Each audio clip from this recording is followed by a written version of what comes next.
ধরুন আপনাকে বলা হলো আপনি সুন্দর থাকুন, নম্র থাকুন, চুপ থাকুন।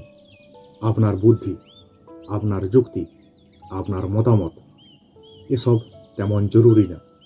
আপনার কাজ আকর্ষণীয় হওয়া, চিন্তাশীল হওয়া নয়। নমস্কার, লাইভ ধর্মপথ চ্যানেলে স্বাগত। একটা সময় ছিল যখন সমাজের চোখে এটাই ছিল নারীর আদর্শ জীবন। অষ্টাদশ শতকের নারী মানে কোমল, নীরব, নির্ভরশীল। তার কাজ ঘর সামলানো, ভালো লাগা তৈরি করা, কিন্তু প্রশ্ন তোলা নয়, যুক্তি দেখানো নয়, নিজস্ব মত প্রকাশ তো আরও নয়। তখন সমাজ বলতো বেশি পড়াশোনা করলে নারী নষ্ট হয়ে যাবে, অতিরিক্ত জ্ঞান তার স্বাভাবিক কোমলতাকে নষ্ট করবে, বুদ্ধিমত্তা তার সৌন্দর্যকে ম্লান করে দেবে। কিন্তু এক সময় একজন নারী প্রশ্ন তুলেছিলেন, যদি যুক্তি মানুষকে মানুষ বানায় তবে নারী কি মানুষ নয়?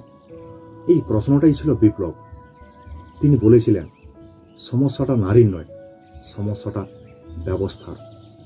সমাজ ইচ্ছা করেই নারীদের দুর্বল রাখে, শিক্ষা থেকে দূরে রাখে, সুযোগ থেকে দূরে রাখে। তারপর বলে, দেখো তারা তো যুক্তিতে দুর্বল।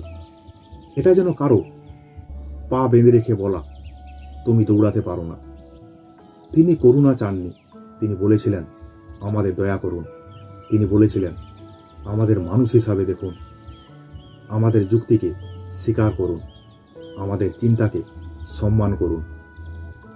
তার যুক্তি ছিল পরিষ্কার, সমতা মানে একরকম হয়ে যাওয়া নয়, সমতা মানে মর্যাদা, সমতা মানে সিদ্ধান্ত নেওয়ার অধিকার, সমতা মানে নিজের জীবনের উপর নিজের কর্তৃত্ব।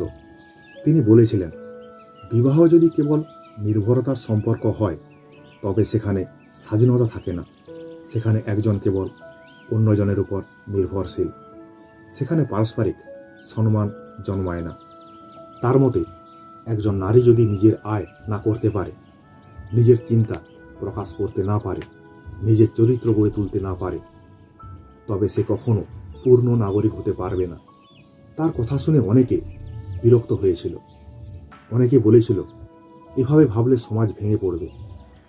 কিন্তু আসলে তিনি সমাজ ভাঙতে চাননি, তিনি সমাজকে আরও ন্যায়ভিত্তিক করতে চেয়েছিলেন।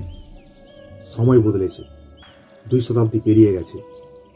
আজ নারীরা ভোটাধিকার পেয়েছে, বিশ্ববিদ্যালয়ে পড়ছে, বিজ্ঞান, সাহিত্য, রাজনীতি এসব জায়গায় কাজ করছে, রাষ্ট্র পরিচালনা করছে। তবুও প্রশ্নগুলো পুরোপুরি হারিয়ে যায়নি। একজন নারীর সাফল্য কি কখনো অসাধারণ বলে চিহ্নিত হয়? যেন সেটা স্বাভাবিক নয়। তার স্বাধীনতা কি কখনো শর্ত সাপেক্ষ? তার কণ্ঠ কি কখনো বেশি জোরে হলে অভদ্র বলে মনে হয়? একসময় বলা হতো, বেশি পড়াশোনা করলে নারীত্ব হারাবে। আজ হয়তো ভাষা বদলেছে, কিন্তু ভয়টা কি পুরো বদলেছে? আজও কি আমরা বলি না, অতিরিক্ত উচ্চাকাঙ্ক্ষা ভালো নয়, অতিরিক্ত স্পষ্টভাষী হওয়া ঠিক নয়? অর্থাৎ সীমারেখা এখনও টানা আছে, শুধু রং বদলেছে। সবচেয়ে বড় সাহস ছিল নিজের মতো করে বাঁচা, সমাজের অস্তিত্বকে ভয় না পাওয়া, সমালোচনার মধ্যেও নিজের যুক্তিকে ধরে রাখা। কারণ অধিকার ভিক্ষা নয়, অধিকার যুক্তির দাবি। যে সমাজে নারীরা যুক্তিকে ভয় পায়, সে আসলে নিজের যুক্তিকেই অস্বীকার করে। আজ যদি কোনো মেয়ে নিজের মত প্রকাশের আগে ভাবে, এতে কি আমাকে ভুল বোঝা হবে? আমাকে কি কম পছন্দ করা হবে? আমাকে কি অতিরিক্ত বলে দাগানো হবে? তাহলে বোঝা যায় এই লড়াইটা এখনও শেষ হয়নি। প্রশ্নটা খুব সহজ, আমরা কি সত্যি সমতায় বিশ্বাস করি, নাকি সমতার ভাষা ব্যবহার করি? কিন্তু ক্ষমতা ভাগ করতে চাই না। সমতা মানে শুধু সুযোগ দেওয়া নয়, সমতা মানে কণ্ঠকে গুরুত্ব দেওয়া, চিন্তাকে জায়গা দেওয়া, যুক্তিকে স্বীকার করা। যেদিন কোনো নারীকে বলা হবে না চুপ থাকাই ভালো, বরং বলা হবে ভালো ভাবনা শুনতে চাই, সেদিন সত্যিকারের পরিবর্তন শুরু হবে। ততদিন পর্যন্ত প্রশ্ন করা বন্ধ করা যাবে না। ধন্যবাদ।